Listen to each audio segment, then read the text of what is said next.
In the late 1995s, Brian Huckabee was on top of the world. Bright lights, late nights. Huck was at the head of his class, rubbing elbows with celebrities like Jennifer Love Hewitt and Max Headroom. But the curse of such unbridled fame would prove to rock the ginger celeb's world in ways more profound than any could have expected. Join us today as we review the life and career of this mad genius and help us to answer the question, what the uck happened to Huck?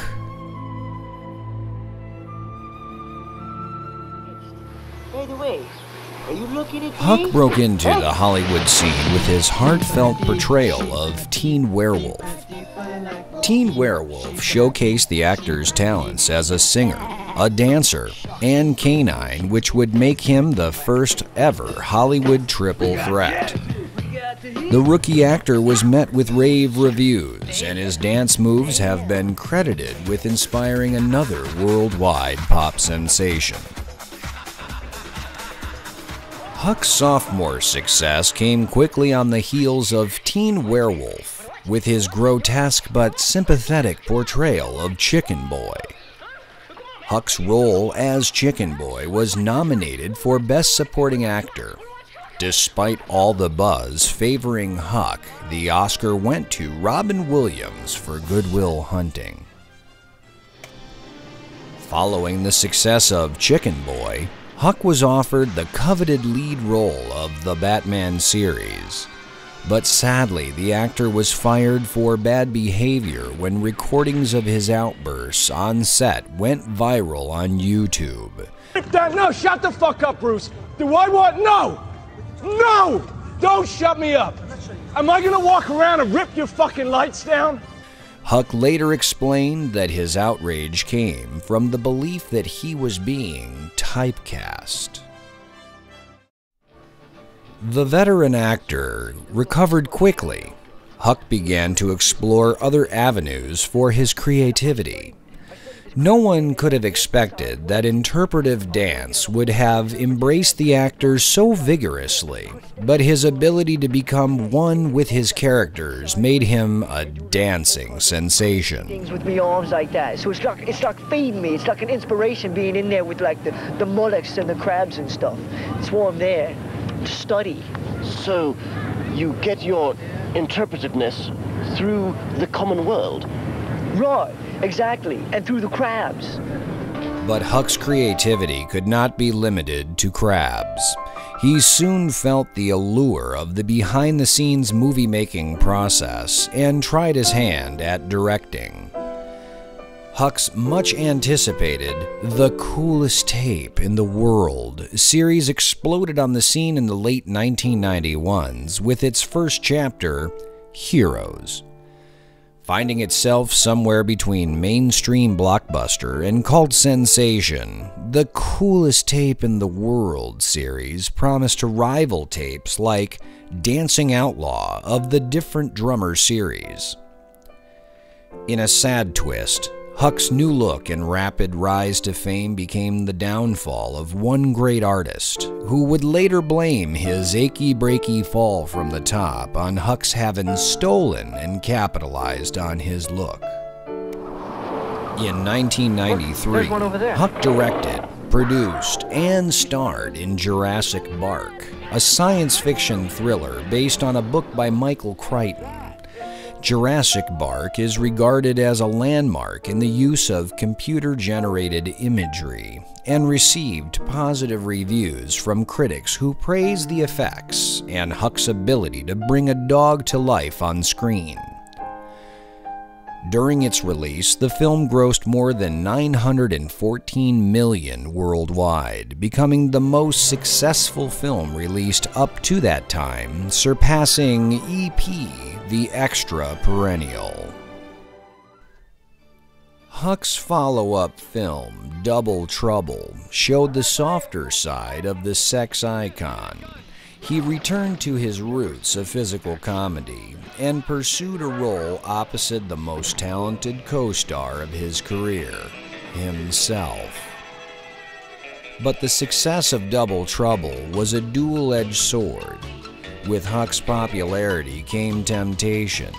Succumbing to what would later be called the curse of the redheads who play their own twin, Huck's addiction to bubble wrap had him spiraling out of control. Huck began stealing necklaces and breaking into convenience stores for petty cash. Here you go. Well, aren't you going to ring it up? Right. You know, guess what? It's,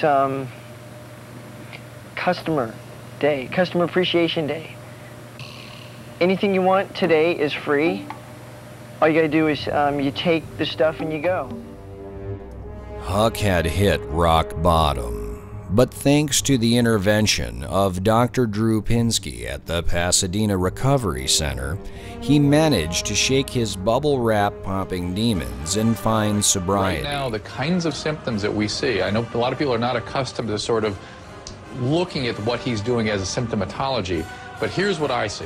I see somebody going on the radio with irritability, loose associations, impulsivity, grandiose gestures. This is what we call an acute manic episode. He's clearly manic. And somebody who's manic is likely to hurt themselves. Sadly, the good news did not last long. Upon returning from rehab, Huck was shocked to find that he had been fired from his job at Warner Brothers. Huck did not take the news well. Easy way to say this, so you're fired. No, I'm not.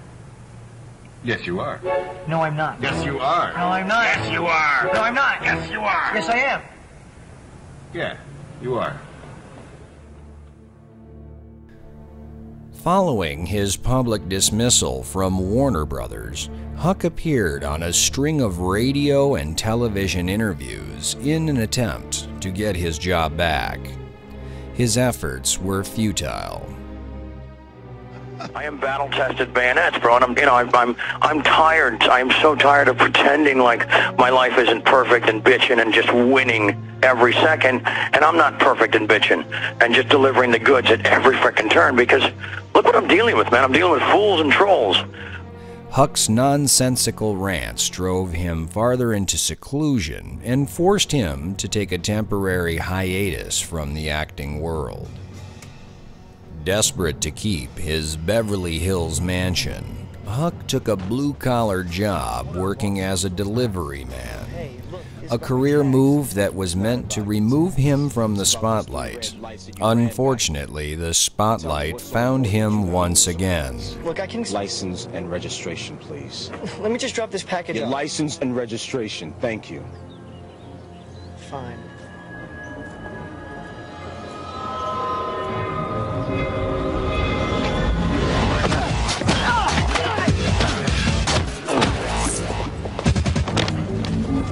After a high-profile police assault case, Huck was unable to find work.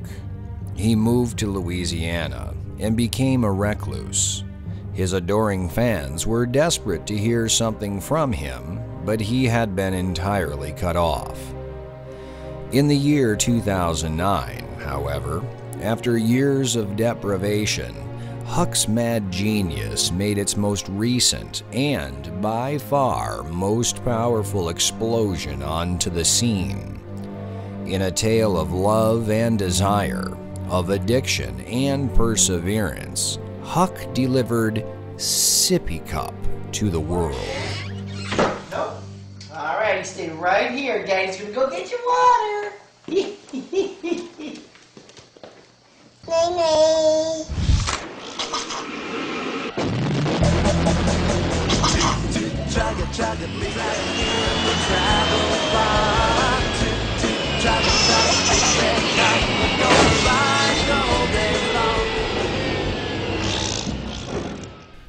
The success of Sippy Cup was enough to draw Huck back to the adoring world of Los Angeles, where he now resides with his wife and daughter, Brooke. Sources say that the actor is currently in negotiations for a new reality series entitled Huck knows best. Though no one can say where Huck's genius will take him, his fans anxiously await his next contribution to the world of film.